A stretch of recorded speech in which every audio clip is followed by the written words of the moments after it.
حدیث مبارکہ رسول اللہ صلی اللہ علیہ وسلم نے فرمایا، کسی انسان نے اس شخص سے بہتر روزی نہیں کھائی جو خود اپنے ہاتھوں سے کما کر کھاتا ہے۔ رسول اللہ صلی اللہ علیہ وسلم نے فرمایا، کسی انسان نے اس شخص سے بہتر روزی نہیں کھائی جو خود کما کر اپنے ہاتھوں سے کھاتا ہے۔ اللہ کے نبی داؤد علیہ السلام بھی اپنے ہاتھوں سے کام کر کے روزی کھایا کرتے تھے۔ البخاری حدیث نمبر 2072۔ حدیث مبارکہ رسول اللہ صلی اللہ علیہ وسلم نے فرمایا، وہ شخص جو لکڑی کا گٹھا اپنی پیٹھ پر لاد کر لائے، اس سے بہتر ہے وہ کسی کے سامنے ہاتھ پھیلائے، چاہے وہ اسے کچھ دے یا نہ دے۔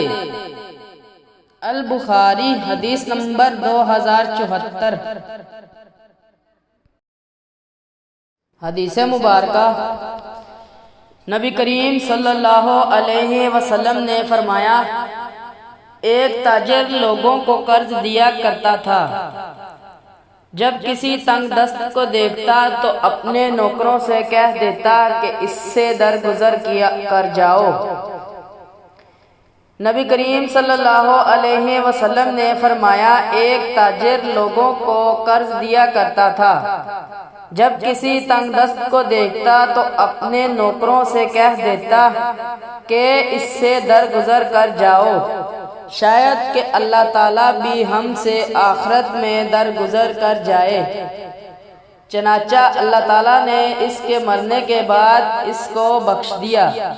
البخاری حدیث نمبر 2078۔